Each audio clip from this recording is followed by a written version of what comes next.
Selamat pagi para netizen dimanapun kita berada, salam inspirasi bagi kita semua. Wah, ini menarik ya, harapan untuk Anies Baswedan maju di Pilkada DKI Jakarta.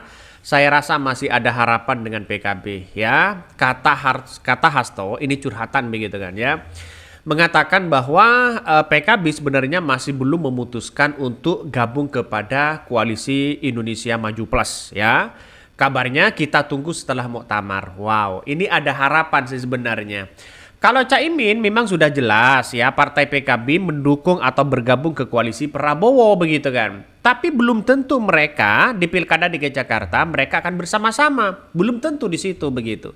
Karena partai itu punya kepentingan masing-masing. Artinya apa? Artinya bahwa apa yang kemudian dilakukan oleh PDIP ya, berkoalisi dengan PKB ini masih ada harapan setelah muktamar. Ya, kita tunggu apakah muktamar ini sudah jelas ya akan mendukung akan mendukung Anies Baswedan atau tidak begitu kan. Kalau tidak ya wassalam, Anies Baswedan tidak bisa maju lagi karena PDIP tidak bisa mencalonkan ya kadernya ya karena di ambang batas itu. Saya kira ini yang akan menjadi catatan penting ke depan bahwa orang-orang seperti Anies Baswedan yang membenahi negara kita, bangsa kita, tapi justru mereka partai-partainya ketakutan ya, tersandera oleh beberapa ya kasus yang ada begitu. Sangat disayangkan begitu kan. Makanya kalau ini ada harapan besar kepada masyarakat ya, apalagi masyarakat di Jakarta, saya yakin dan saya yakin-yakinnya bahwa ya, harapan itu ya masih kecil sebenarnya, tapi kita tunggu saja bagaimana Anies Baswedan, apakah PKB akan mendukung Anies Baswedan atau tidak. Nampaknya kalau PKB mendukung Anies Baswedan jelas di situ begitu kan, ya. Ada reshuffle dari Jokowi begitu, para menteri-menteri mereka begitu kan. Kabarnya dari kader PDIP ya mau direshuffle di situ, dan itu menjadi potensi yang sangat luar biasa. Ya bahkan BKB bisa diambil alih. Potensi koalisi PDIP dan PKB usung Anies di Pilgub Jakarta, Hasto mengatakan kami tunggu muktamar PKB. Mari kita baca ya. Gus Muhaimin atau Gus Caimin ya, masa kini hampir mirip ya era Orba terakhir. Ayo PKB bisa jadi motor pelurusan cita-cita reformasi. Koalisi dengan PDIP Perjuangan dong di PP PKB. Gus Imin 2024 kalian berdua kan ya memanin. Jangan takut penggunaan instrumen hukum oleh penguasa. Ini komentar-komentar dari netizen. Artinya apa? Artinya yang menjadi trending topik hari ini ketika membongkar satu persatu bagaimana ya apa yang kemudian dilakukan oleh seorang Jokowi begitu kan ya. Malah di situ disandra hukum begitu. Contoh misalnya seperti Caimin ya, seperti PKB. PKB ini kan tidak ada masalah hukum sebenarnya ya. Caimin ya dicari-cari di situ bagaimana ya soal kasus kardus durian begitu kan ya. Itu masih sampai hari ini masih spekulasi begitu. Bukan tidak mungkin akan akan menjadi target selanjutnya kalau tidak ikat Pak Lurah begitu kan. Tapi ini harus dilawan begitu kan. Kalau mereka tidak bersalah harus dilawan. Ngapain kita harus takut? Kan begitu logikanya. Jangan-jangan ya PDIP Nasdem kan mereka takut begitu kan, tersandra ya dengan ucapan dan ucapan Jokowi ya. Seperti Pilpres kemarin ya bagaimana Pak Surya Paloh menekan Jokowi sana sini, menekan Jokowi sana sini begitu. Tapi pada akhirnya ya ada yang kena di situ begitu kan. Ya mungkin ya partai itu sudah mengetahui siapa yang bermain begitu kan. Tapi pada kenyataannya adalah ketika Anies Baswedan tidak didorong, tidak didukung oleh beberapa partai, silakan biar rakyat yang mengadili nanti begitu kan ya di tahun 2029. Ya kalau bisa jangan sampai lolos lah partai-partai yang hanya membuat kong kali kong itu. Kalau bisa ya pilihlah 3 partai aja begitu di parlemen ya, yang lain gak usah dipilih. Kuat-kuatan nih Yahya, Yakut dan Jokowi ya, dan Caimin di backing PDIP. Semoga kepala-kepala aparat sadar Jokowi tinggal 2 bulan ya. Banteng kalau gabung Wowo bisa dibales itu semua orang-orang yang dugal waktu Jokowi berkuasa. PDIP sekarang dikarantina oleh 7 partai yang punya kursi di Senayan. Bila PDIP tidak bisa berselancar nanti, PDIP tidak bisa mencalonkan presiden di Pilpres 2029.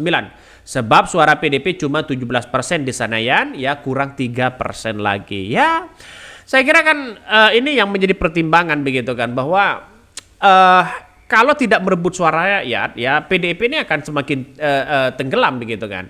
Makanya sekarang ini mencoba bahwa PDIP harus benar-benar menjadi oposisi begitu. Biar rakyat bersama mereka, berteduh dengan mereka begitu. Kalau ini ada simpati dari rakyat, saya kira banyak yang akan memilih PDIP begitu kan. Nanti semakin tinggi untuk memilih PDIP. Makanya apalagi mendukung Anies Baswedan.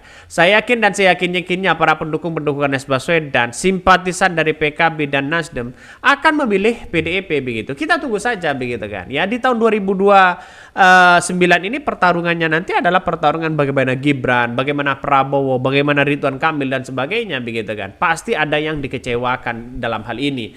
Kita tunggu saja ya. Mari kita baca potensi koalisi PDIP dan PKB usung Anies Baswedan di Pilgub Jakarta. Hasto mengatakan kami tunggu muktamar dari PKB. Kita tunggu saja begitu ya.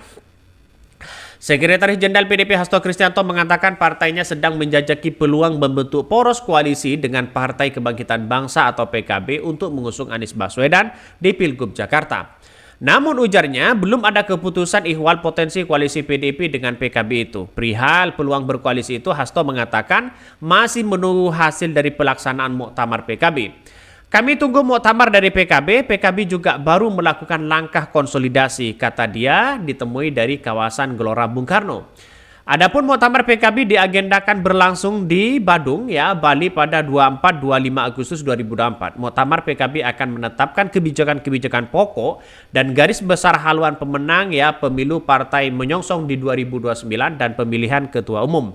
Majalah Tempo ya 11 Agustus 2024 dalam artikel lobi-lobi koalisi politik PKB mengusung Anies Baswedan di Jakarta melaporkan Hasto menemui Ketua Umum PKB Muhaimin Iskandar di kawasan Widya Chandra. Mereka sudah bertemu, apa kesepakatan mereka begitu kan. Lantas ya para kader-kader PKB sudah menyatakan tidak mendukung Anies Baswedan begitu. Mulai dari sekjen, mulai dari wakil ketua umum. Ya ada apa di balik ini semua begitu. Apakah ya permainan aja lah last minute? Apakah pertarungan ini akan semakin ditutup-tutupi begitu kan ya. Jadi artinya apa? Artinya saya kira PKB dan Nasdem masih merasakan bagaimana dampaknya Anies Baswedan yang sangat luar biasa itu. Ya kita lihat saja ke depan. Apakah Nasdem akan mendukung Ridwan Kamil? Jadi artinya saya kira partai Gerindra, partai-partai yang lain begitu kan ya, inginnya kan menjadi kekuatan begitu kan. Tapi pada kenyataannya jangan mudah diatur-atur orang luar begitu. Seperti PKB dan Nasdem, apalagi PKS begitu kan ya, seolah-olah ya kita lihat saja siapa yang mengatur atau dewa-dewa siapa yang memainkan itu begitu di Pilkada DKI Jakarta ya. Sehingga Anies Baswedan batal didukung oleh PKS. Kabarnya begitu. Tapi kita tunggu saja begitu kan ya. Dan bahkan ya Suswono dari wakil dari Ridwan Kamil itu dari PKS ya. Lantas pernyataannya sekarang buat apa? Ya PKB dan Nasdem mendukung mereka. Dapat apa mereka? Kan itu logikanya begitu kan. Apakah dapat 3 menterian? Ya inilah politik yang ada begitu kan. Ada barter di situ begitu. Ada kepentingan-kepentingan di balik meja begitu kan. Sehingga ya orang elektabilitas dan popularitas punya tinggi di Pilkada di Jakarta begitu, saya kira sebenarnya ini menjadi momen untuk bagaimana efek yang sangat luar biasa. Mungkin itu yang kami sampaikan ya, tonton terus channel Hodari Podcast Rakyat ini, jangan lupa di subscribe.